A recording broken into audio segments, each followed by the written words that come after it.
Have you ever felt underestimated? Pushed into a corner where everyone expected you to fail? Today, we're diving into a story about a woman who was constantly told she wasn't good enough, strong enough, or smart enough. Her name was Ilara, and she lived in a world that had already written her off. Ilara grew up in a small, isolated town where traditions were everything.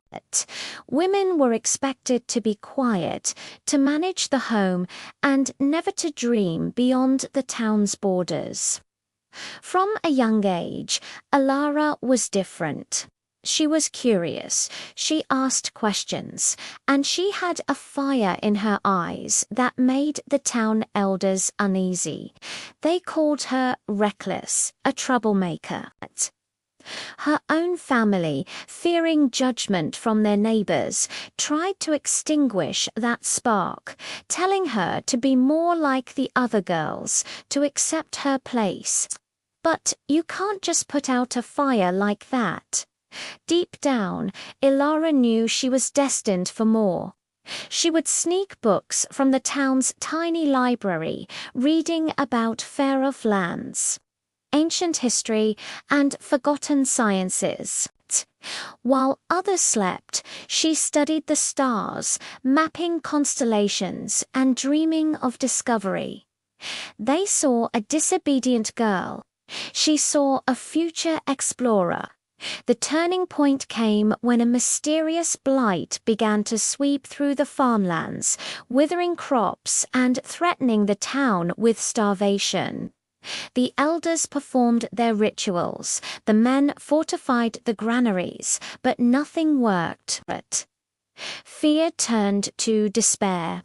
They blamed bad omens, cursed spirits, everything except the one thing they refused to consider, a scientific solution. This was Ilara's moment. She had read about agricultural science, about soil composition and plant diseases. She knew this wasn't a curse. It was a problem that could be solved. But when she approached the town council with her ideas, she was laughed out of the room. "What could a girl like you possibly know?" they sneered. "Go back to your sewing." Her family pleaded with her to stop, to not bring more shame upon them. Here's where most people would have given up.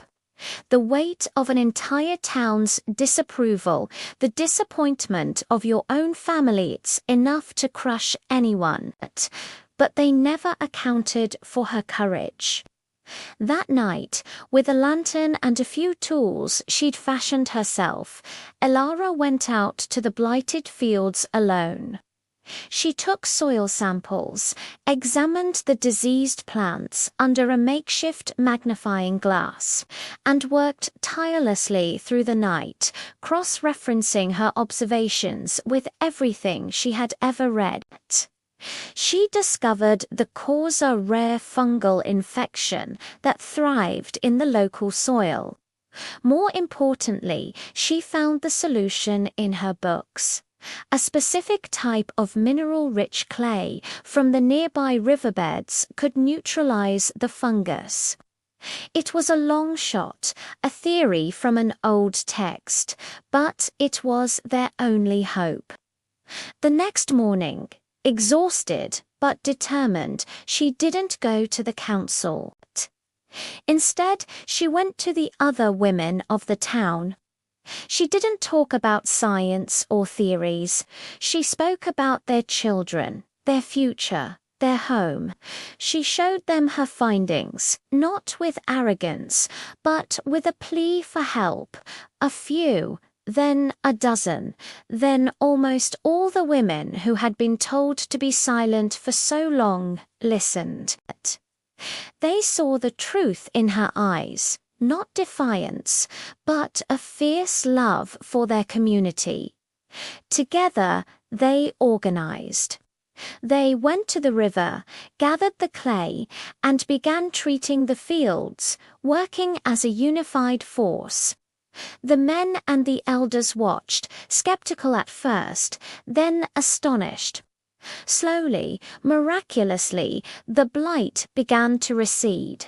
The green returned to the leaves. Hope, which had been so scarce, began to bloom once more.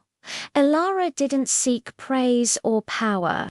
She had proven something far more important, that courage isn't about being the loudest voice in the room. It's about holding on to your beliefs when everyone else tries to tear them down. It's about taking action when others are paralyzed by fear.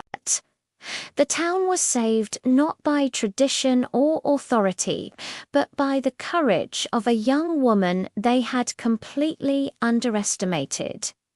Elara's story is a powerful reminder. Never let anyone else define your limits. The world might not account for your courage, but it's the one thing that can change everything. What's a moment you found courage you didn't know you had? Share your story in the comments below. Thanks for watching, and if this story inspired you, please like and subscribe for more. See you next time.